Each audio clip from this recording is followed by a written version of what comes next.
My name is Jeff Gomez. I'm the Chief Executive Officer of Starlight Runner Entertainment.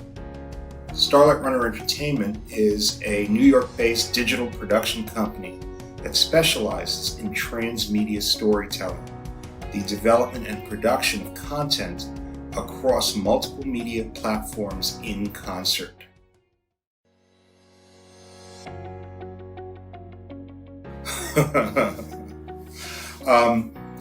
I started out as a dreamer. I started out as someone who maybe didn't care too much for the real world because the fantasy world was so alluring and so engaging and fulfilled my desires so much more.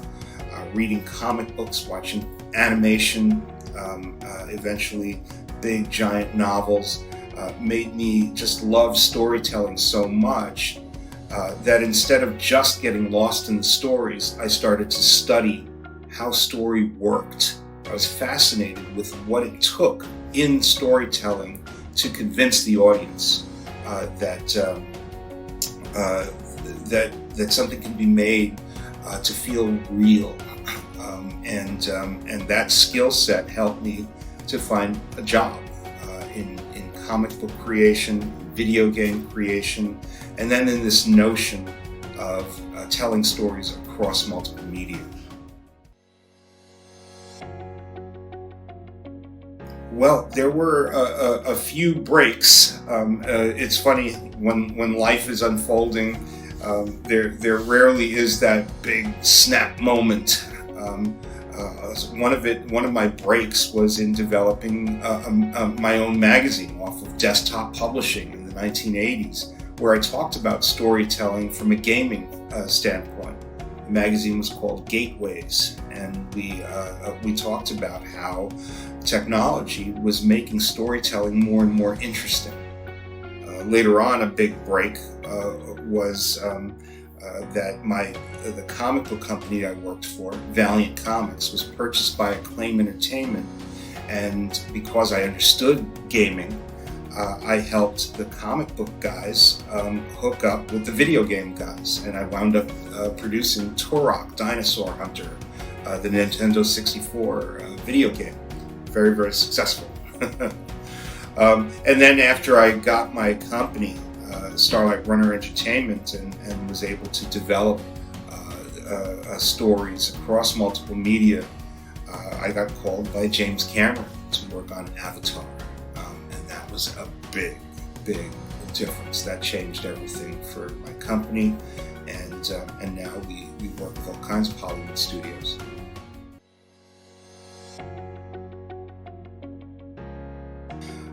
That was in 2000, and we did get some seed money. There was a venture capital company that was interested in creating storytelling on the internet, new formats. The medium was so new. We were trying to figure out how storytelling could become non-linear and more fully interactive, how to use video, little bits of video back in 2000 to help tell stories. And we were given a little less than $1 million to try and figure that out. Unfortunately, 9/11 struck, and my office was close to the Twin Towers at the time. And so that money dried up, and we had to go in this different direction. That direction turned out to be this kind of transmedia practice, helping brands and entertainment properties to develop across different media.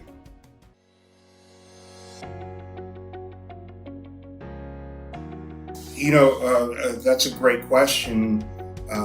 When you're faced with a crisis, the way we were with 9/11, where we had to close the company because physically it was not possible to get into the office,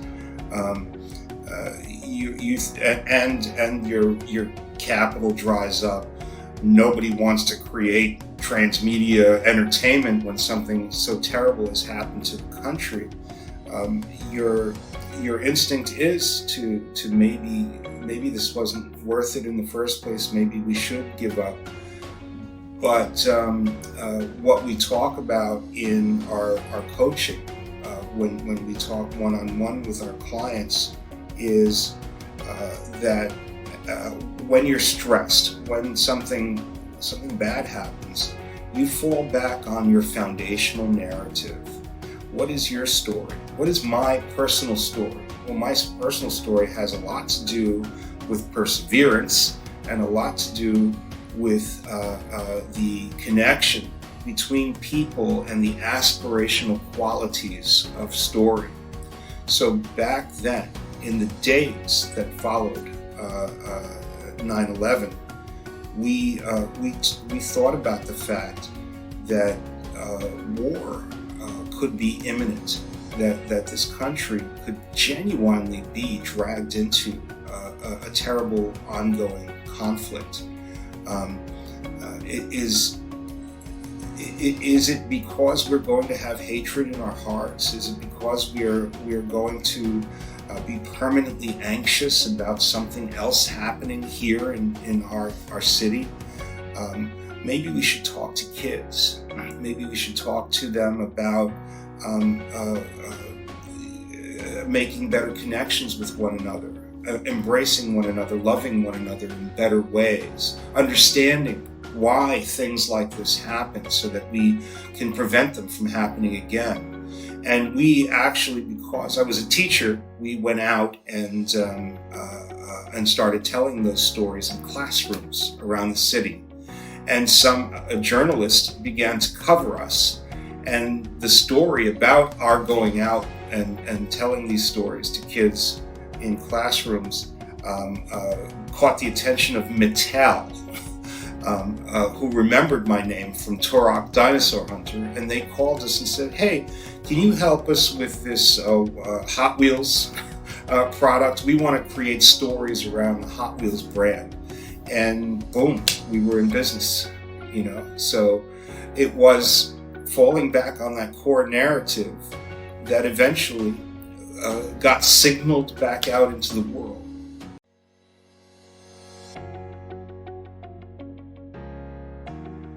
When you're born and raised on the Lower East Side of New York City, and the world is chaotic, and I'm Latino, there is Afro-Latino in my family,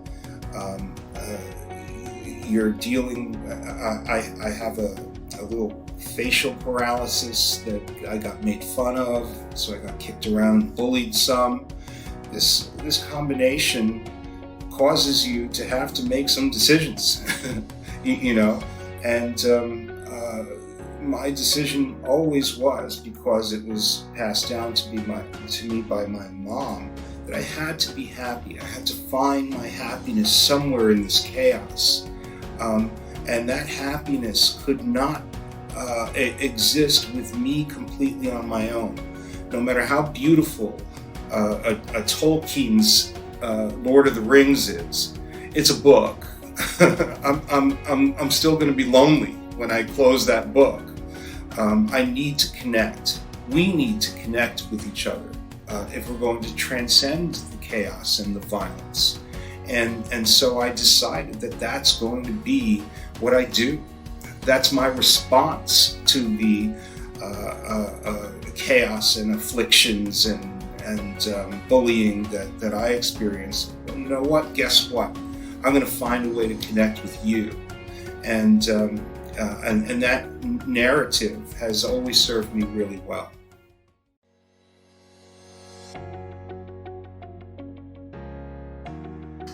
Well, one of the positives that came out of living in adverse situations is the skill set of listening.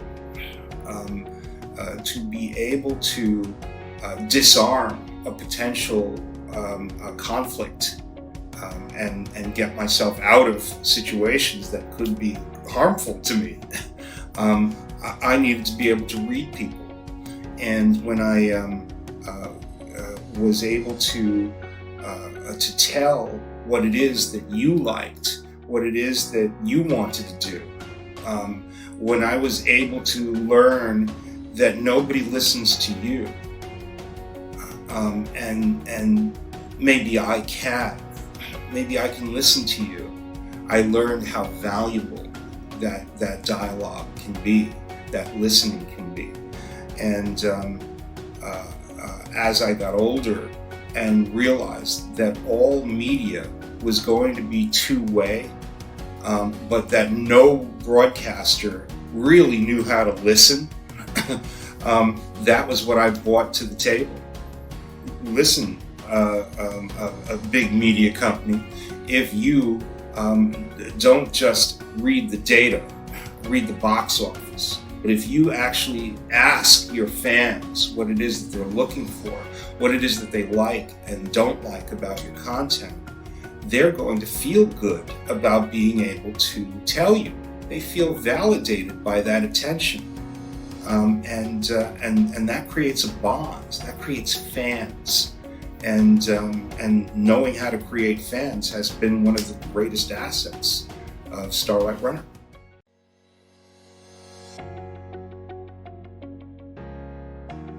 My mom managed to figure out how to get us out of the projects and moved us to Flushing, Queens, which was to me like going out to the countryside.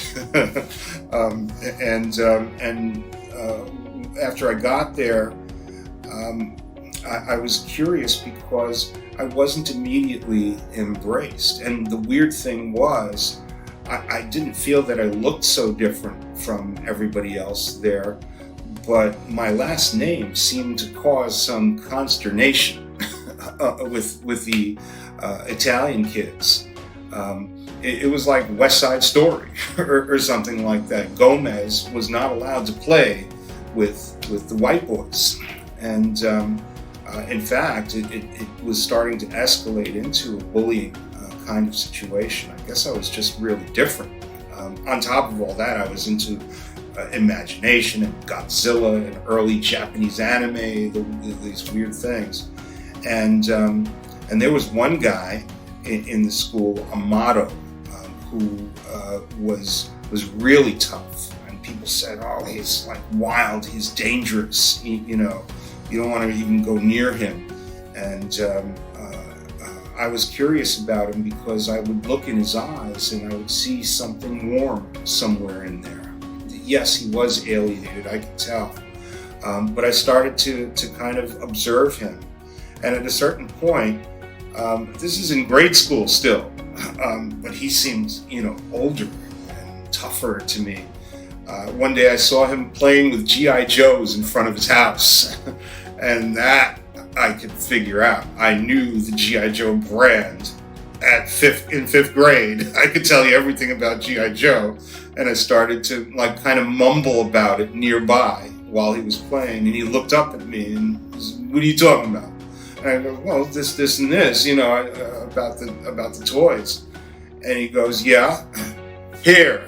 And suddenly, I'm with the toughest guy in school playing G.I. Joes with him, and nobody bothered me ever again because we just kind of stand near each other in the schoolyard or in the park and so forth, and we wound up becoming fantastic friends. And that was just a matter of listening, of observing, and then validating someone who other people had already made their minds about.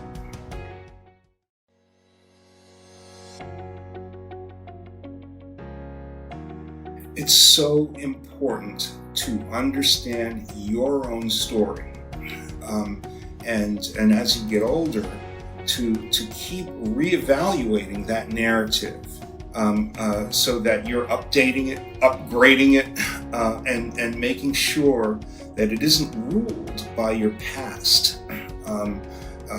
Your skill sets develop, and your skill sets mean that you're a slightly different person than you used to be.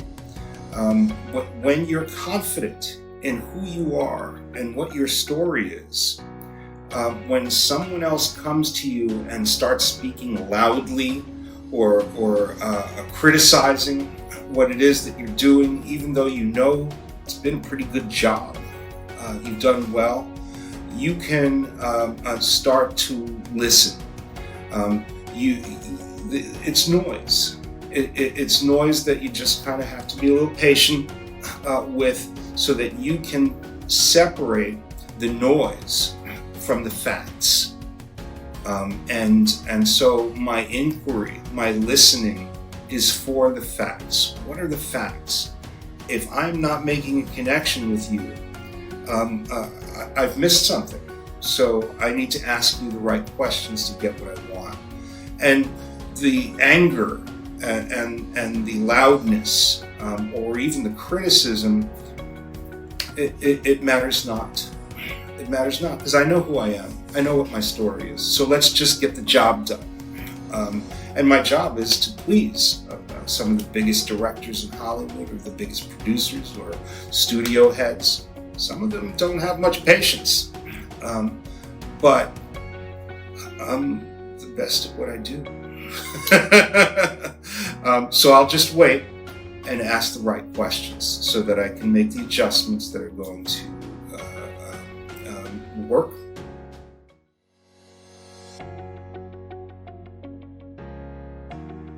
This is reality. This is reality. What is tangible in 3 dimensions is real. The stuff that we emit from our mouths is an interpretation of that reality. It takes some exercise to discern the two, the facts from the story, the interpretation of the facts. And interpretations belong to everybody, and that's what I have to remind myself of constantly. What you're saying belongs to you. It has little to do with me. You're trying to communicate something with me, and no matter how loud you're doing it, or if you're far afield of reality, my job is to bring you back, and I can be calm and do that. I'm not saying it's not stressful, but the faster you're able to detect a bullshit and push it aside, so that we can get at the heart of the matter, the narrative, the core narrative, then the narrative can be adjusted and fast. So it doesn't bug me too much to deal with strong personalities and so forth. And I'm super sensitive. But using your sensitivity, using your talent and skills to discern what's really going on is the correct application of that sensitivity.